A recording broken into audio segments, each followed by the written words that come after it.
I used to think that to live a full life, you had to be whole, healthy, capable, complete, a sound body, a warm home, someone to say your name each morning. But that was before I met Bean. He was the smallest creature I had ever seen, no bigger than an old knit hat my wife once made. But what stopped me wasn't his size. It was the fact that he had no front legs, not broken, not injured, gone, completely missing. Only two fragile back legs, a humped little spine, and a body so light I could lift him with one hand. I found him one cold morning, driving back from a checkup. He was lying in a patch of grass by the roadside, half covered in trash and leaves. No one around, no whimpering, no cries, just a pair of dark, wide eyes staring straight into mine. Those eyes didn't shake. They didn't beg. There was no pain in them, only depth.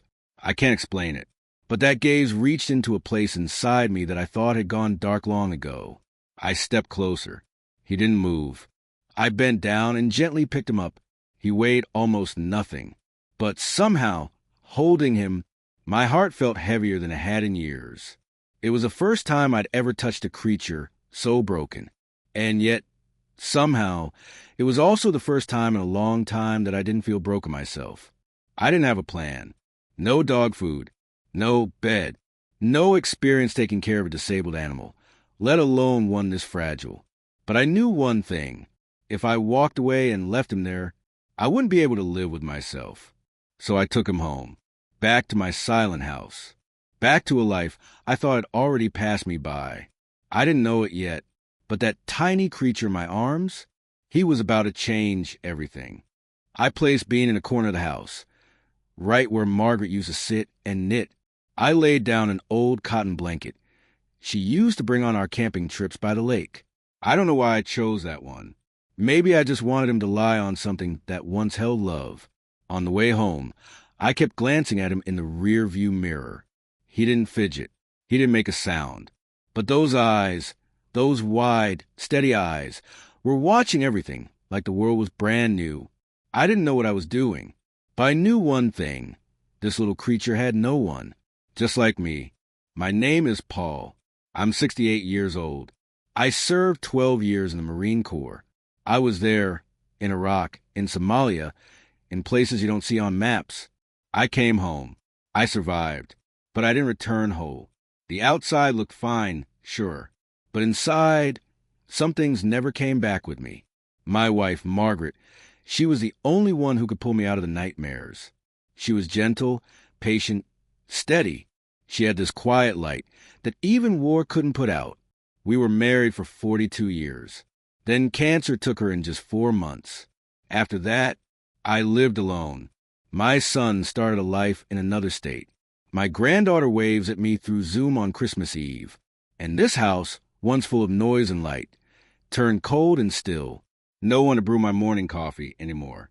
No one to say goodnight in the dark. I still got up each morning. Still watered the plants. Still swept the porch. But for what? There was no one left to care whether I did or didn't. I'd grown so used to silence. I started hearing things that weren't even there.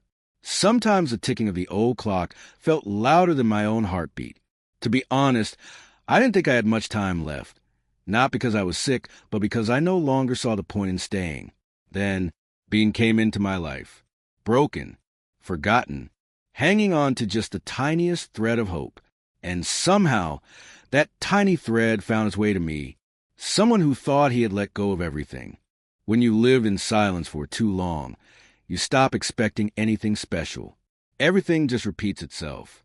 Get up, make coffee, eat alone, silence, walk around the yard, then sit back in the old armchair, listening to the wind slip through the door cracks.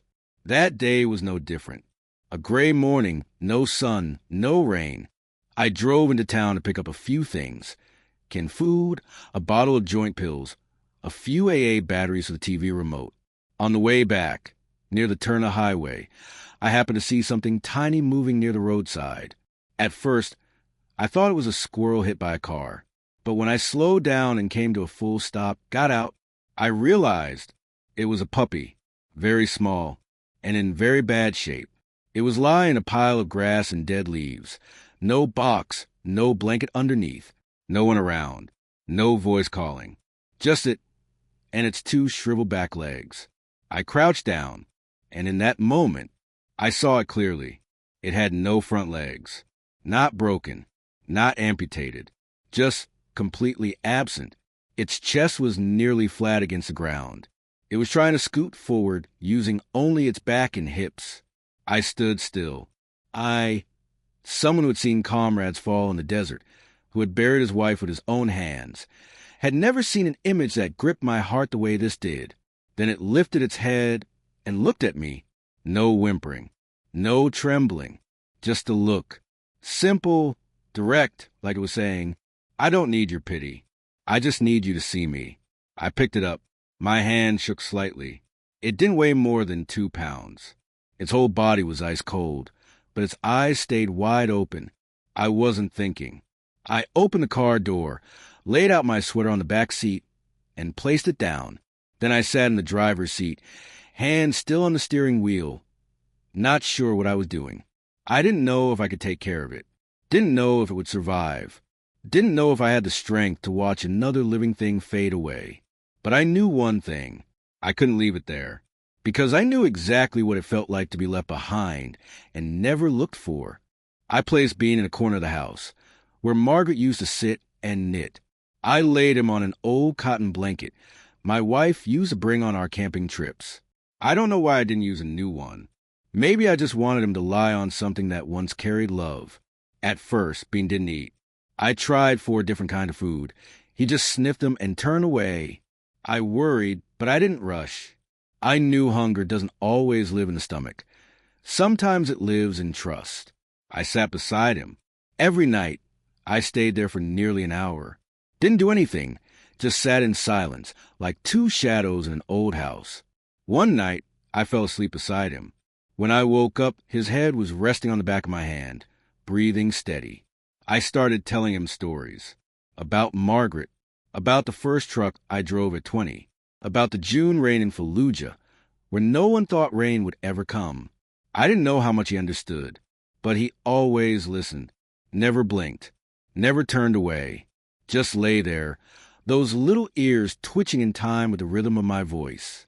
Every morning when I made coffee, I poured a little into a saucer and placed it next to him, like sharing an old habit I once had with Margaret. He didn't drink it, of course, but he grew used to the smell.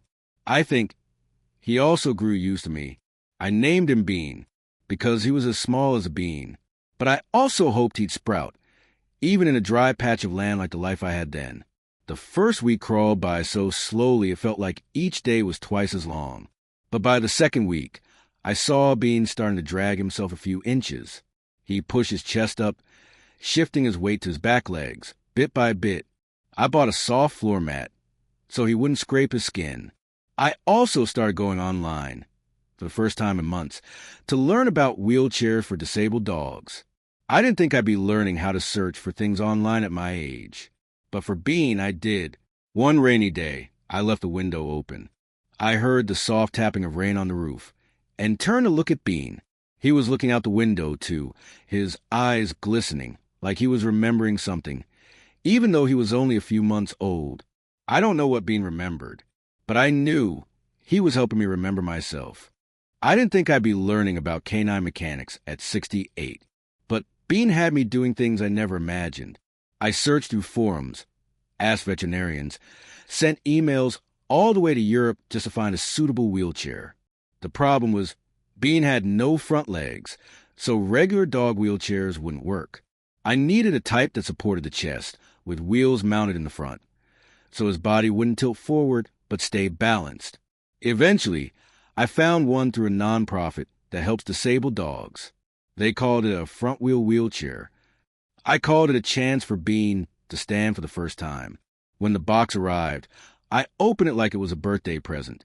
Inside was a small aluminum frame, 2 rubber wheels, soft harness straps, and a few anti-slip pads. That night, I tried fitting it for Bean. He didn't cooperate much. He squirmed, let out a soft squeak. I immediately took it off, afraid I'd frighten him. I didn't push. I didn't rush. I just left the chair beside him, like a new friend he hadn't met yet, but would someday come to trust. It took 3 days before I could secure him into it properly. I tightened the straps and gently lowered him onto the living room carpet. At first, he stood still. His eyes met mine. I didn't say a word. We just waited. Then he tried pushing with his back legs. The wheels rolled a little. Then another push, a little farther. And then he launched forward, like his whole tiny body had been waiting for this moment all along. I couldn't tell if I should laugh or cry. I just stood up, following behind him in a room that suddenly felt much bigger than it ever had before. He didn't move in straight lines. He wobbled, looped, nearly crashed into the coffee table. But he ran, and I felt like the whole world was running with him. The next day, I took him out to the backyard. I placed him on the old patio tiles, where Margaret once grew her roses. This time, he moved faster. The wheels spun in the morning sun, the faint hum of rubber, his steady breathing, and the sound of my heart, beating like it hadn't since I was 20. I stood there, shielding my eyes from the light, watching Bean like I was watching my first child take their very first steps. And I thought, he doesn't have hands, but he knows how to fly. And maybe I'm learning to fly again, too. Ever since Bean learned to run with his tiny wheels, everything in our lives changed. Every morning, I brewed my coffee, dropped in 1 brown sugar cube, just the way Margaret liked it, and got Bean's harness ready. At exactly 8 a.m., I'd open the back door and walk him around the neighborhood. At first, the neighbors just watched from a distance. Some thought I'd made a toy for a stuffed animal. Some frowned, concerned. But when they saw Bean actually running, not stumbling, not falling, but wagging his tail and giving soft little barks to say hello, they started to open up. The kids in the neighborhood began calling him Roller Pup. An elderly lady near my house said, "Every morning I see him, I want to get out of bed." Another old vet, who'd served in Vietnam, told me, "I've never seen a warrior so small, yet so brave." I smiled and replied, "That's Bean. Small but not weak. Little but fierce." That phrase, I'd once heard Margaret say it. It came from A Midsummer Night's Dream by Shakespeare. Though she be but little, she is fierce. I'd always loved that line. But I had never seen it come to life until I saw a Bean racing across the pavement on those tiny wheels, sunlight bouncing off his back. I carved the phrase into a small wooden sign and hung it in the yard. Little but fierce, here runs Bean. Everyone who passed by would stop and read it. Many smiled and nodded. One sweet lady even brought Bean a tiny embroidered scarf with the words "Brave Heart" stitched on it. I don't think Bean understood all the praise, but he understood love. Every time someone called his name, he turned with eyes full of light. He wasn't afraid of crowds, didn't fear strangers. He'd been abandoned, but he didn't carry that fear in his heart. Bean wasn't the kind of dog people would normally choose. But now, he was the kind of soul no one could forget. He didn't have hands, didn't know how to sit properly, but he could run. And more importantly, he could reach people just by being so fiercely alive. I used to think that after a certain age, people just lived on memories. There wasn't much left to look forward to. But Bean showed me that it's never too late to begin again. I started waking up earlier, not because of an alarm or military habit, but because I heard Bean's wheels clacking gently at the door. He knew I'd take him out for a walk, and I knew I couldn't keep him waiting. Every morning, I brought my old Canon camera, the one I used back in the day, and took photos of Bean running across the lawn, chasing dry leaves, or pausing beside a wild daisy. I never imagined I'd be posting pictures online, but a young neighbor helped me set up an Instagram account called @LittleButFierceBean. Just a few weeks in, thousands of people were following. Messages poured in. A girl with cerebral palsy wrote, "I watch Bean every day. He makes me feel like I can still be happy." A single mother from Canada said, "I show my daughter Bean every night before bed because I want her to grow up knowing you don't have to be perfect to be loved." I read each message, my eyes blurred, not from old age, but from something deeper. I also started writing again, not the old war journals I once tried and abandoned. Just simple lines. Bean ran 4 laps around the yard today. I watched him, and for the first time I felt full. I joined a group of veterans who own pets. We shared stories, not of war but of healing, and I realized we don't need armor or weapons or medals anymore. Sometimes, a little creature with plastic wheels is enough to pull a man out of the deepest part himself. My life didn't suddenly become perfect. I was still old, still lived alone, but I was no longer lonely. I had a reason to get out of bed each morning. I had a little soul that needed me, but who, more than anything, was saving me every single day. And I had hope that even late in life, it's never too late to live again. I don't know how long Bean will live. I don't know how many more autumns I'll have to watch him run around the yard, leaving little wheel tracks through fallen leaves. But I do know every day we're together is a gift. And strangely enough, the more time I spend with Bean, the more I realize he didn't need me to save him. He saved me. Every time I got discouraged, every time my joints ached, or on those nights when sleep wouldn't come because some old memory refused to let go, all I had to do was turn my head and see him curled up beside the bed, his tiny wheels resting nearby like an old worn hat. And I smiled, because I had something worth waking up for in the morning. If you're listening to this, and you've ever felt like your days are just passing through, I understand. I've been there. I used to believe the best parts of life were already behind me. That warm conversations, familiar voices, welcoming arms, those things had long faded. I used to think, if I didn't wake up tomorrow, no one would really notice. But then I met a creature with no front legs, no voice, no complaints. Just a gaze that said, clear as day, I still want to live. What about you? And from that day on, I started living again. I'm not saying everyone will meet a Bean, but I do believe everyone can be a Bean to someone else. You don't need to be young or strong or perfect. You just need to keep the fire inside you lit. Even if it's just a tiny flame, it can still light the way for someone in the dark.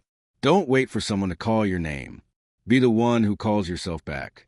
Because life, even when it breaks, can be pieced together again. As long as we still have a heart to love and eyes to recognize the miracle in front of us. I found that miracle in a little dog named Bean. What about you?